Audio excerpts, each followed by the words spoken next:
Gelsene özümden, hayatımdan danışım. Birden var birden yok olanlardan danışım. Bilmirəm niye yaman ağır oldu daşım.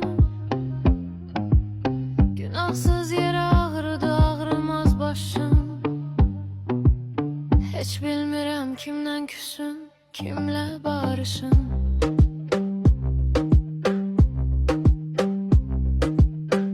Çok